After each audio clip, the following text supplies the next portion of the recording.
A ansiedade é um tema recorrente no meu consultório desde o começo dos meus atendimentos e cada vez mais eu vejo pacientes buscando ajuda para tratar de uma ansiedade disfuncional. Por esse motivo, hoje eu estou aqui para explicar para vocês o passo a passo da terapia cognitivo-comportamental no tratamento para ansiedade. Para quem não me conhece, eu me chamo Morgana Teodoro, sou psicóloga da área clínica e especialista em terapia cognitivo-comportamental, que é atualmente a abordagem que mais possui evidências científicas no tratamento para alguns transtornos de ansiedade. Muitas pessoas não sabem, mas dentro da psicologia nós temos diversas abordagens pelas quais nós podemos tratar os nossos pacientes. Então, tem a psicanálise, fenomenologia, DBT, ACT e a TCC é uma dessas abordagens. A TCC é uma abordagem que entende que emoções, pensamentos e comportamentos estão interligados e que não é a situação que vai fazer com que nós nos sintamos ansiosos, mas sim a nossa interpretação dessa situação. Por isso, ela trabalha a ansiedade tanto em um nível cognitivo quanto em um nível comportamental. Mas para que isso aconteça, é preciso primeiro alinhar com o paciente quais são os objetivos, as expectativas dele na terapia, e a partir disso nós vamos construindo o nosso plano de tratamento. É importante também que ele entenda que não é possível se livrar completamente da ansiedade. Afinal, ela é uma emoção tão importante quanto todas as outras, inclusive para a nossa sobrevivência. A partir disso, nós vamos entender como a ansiedade se manifesta nessa pessoa. Quais são os sintomas, se tem momentos que ela aparece mais, menos, se são ataques de pânico realmente, se são crises de ansiedade, o que o paciente chama de crises de ansiedade, para a partir disso nós elaborarmos um plano de tratamento. Afinal, um tratamento em psicoterapia, ele precisa ser individualizado.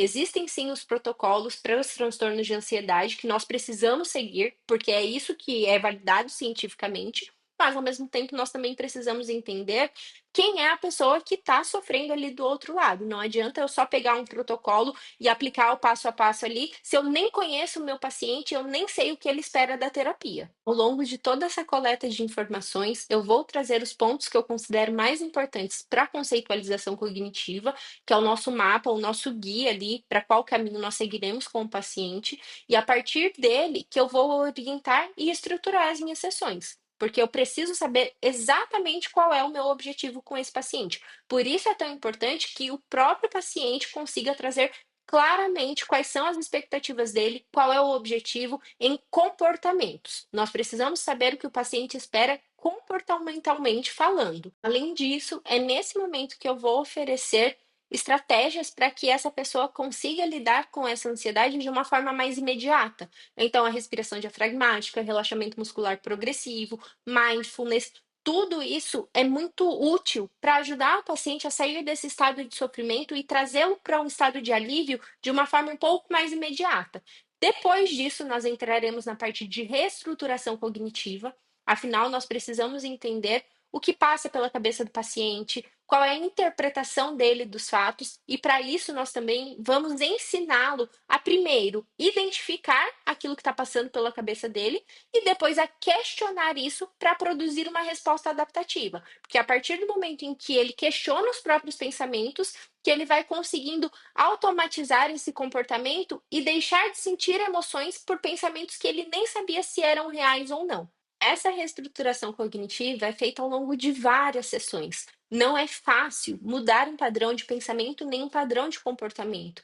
Nós crescemos, somos criados, temos experiências subjetivas que vão fazer com que, ao longo da nossa vida adulta, nós interpretemos as situações da forma como o nosso repertório manda. Então, a partir do momento que o paciente está na terapia, nós temos que ter paciência, porque tudo isso vai meio que ser quebrado e reconstruído de uma forma um pouco mais funcional para que essas crises de ansiedade, para que essa ansiedade disfuncional não interfira mais na vida dele. Então, esse é um ponto importante também. Ter paciência com o processo. Não é de uma sessão para outra que os pensamentos do paciente vão mudar, que os comportamentos dele vão mudar. Nós temos que fazer isso com calma. Não precisa ter pressa. Ninguém está numa competição. O paciente também precisa entender que as coisas não acontecem instantaneamente. Isso leva tempo. Tudo que for feito na terapia precisa ser levado como planos de ações eficazes. Nós precisamos entrar em acordo com o nosso paciente sobre o que ele achou da terapia, que plano de ação ele acha que seria mais efetivo para aquela semana, o que dá para ser colocado em prática, para que ele não fique sem praticar aquilo que foi aprendido na terapia. Afinal, se a gente não pratica um novo pensamento, um novo comportamento, uma nova forma de interpretar as coisas, dificilmente esse padrão vai mudar de uma hora para outra. Isso não acontece. Em alguns casos, também será necessário fazer a terapia de exposição, como no TAG, na fobia específica, ansiedade social, transtorno do pânico, tudo porque o paciente precisa aprender a se habituar com algumas coisas que geram ansiedade. Vou dar o exemplo do transtorno do pânico.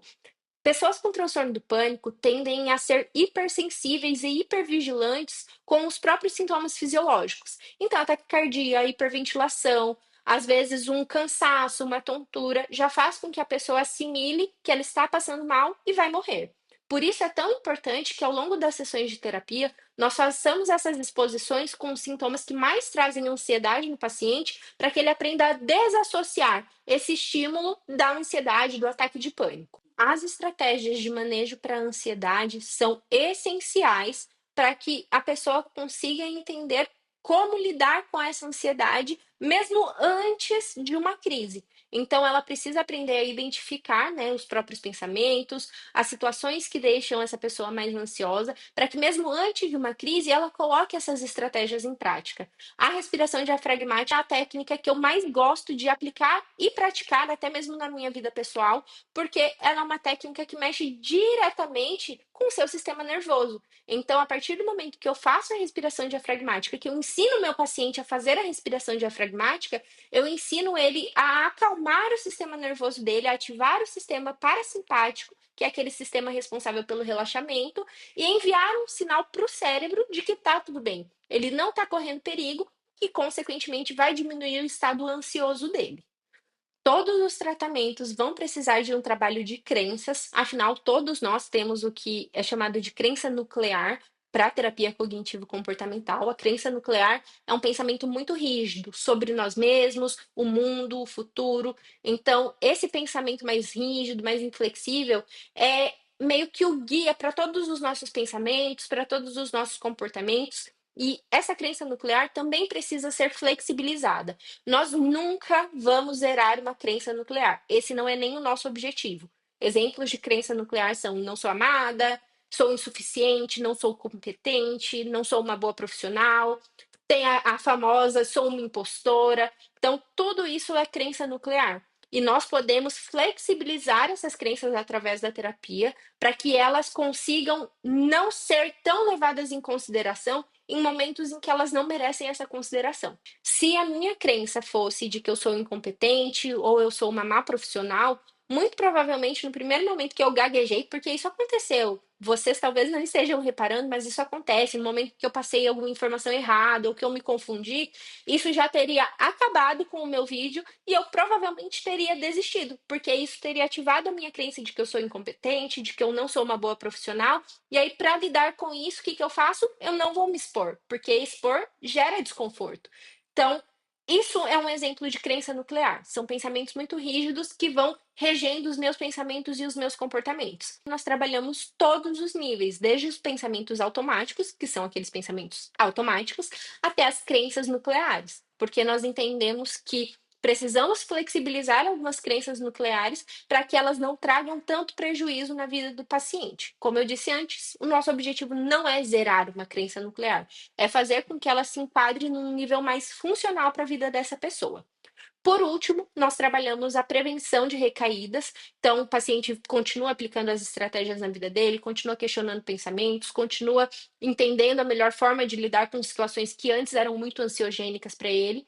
Vamos espaçando a quantidade de sessões. Então, uma sessão que era uma vez por semana, nós passamos para de 15 em 15 dias, depois de um em um mês, depois de 3 meses, até que nós realmente damos alta para o paciente, em que o paciente está livre para viver a vida dele ali tranquilo, já tem as estratégias necessárias, já consegue lidar com a ansiedade de uma forma que não traga sofrimento, que seja funcional, e é a partir daí que, se ele quiser, ele começa a terapia só de manutenção ali. Eu tenho alguns pacientes que fazem isso, mas não é obrigatório. Então, se ele também não quiser, ele pode seguir a vida dele e só buscar terapia em algum momento em que ele sinta necessidade de fazer isso novamente, porque o problema está resolvido. Para resumir, o nosso maior objetivo com a TCC é trazer autonomia para o paciente lidar com a ansiedade dele de uma forma que não traga sofrimento e que ele consiga lidar com as questões da vida mesmo sem precisar da terapia. Eu costumo dizer para os meus pacientes que o meu maior objetivo é conseguir transmitir todo o meu conhecimento sobre ansiedade, sobre estratégias, sobre a terapia cognitivo-comportamental, para que ele mesmo consiga caminhar com as próprias pernas mais para frente e não precisar da terapia para lidar com essas questões, porque será, como eu disse antes, um problema resolvido. E se você gostou desse conteúdo, não se esquece de deixar um joinha, se inscreva no canal se você ainda não for inscrito. Se quiser deixar alguma sugestão de tema, algum comentário, algum feedback, também pode deixar aqui nos comentários. E a gente se vê no próximo vídeo. Tchau!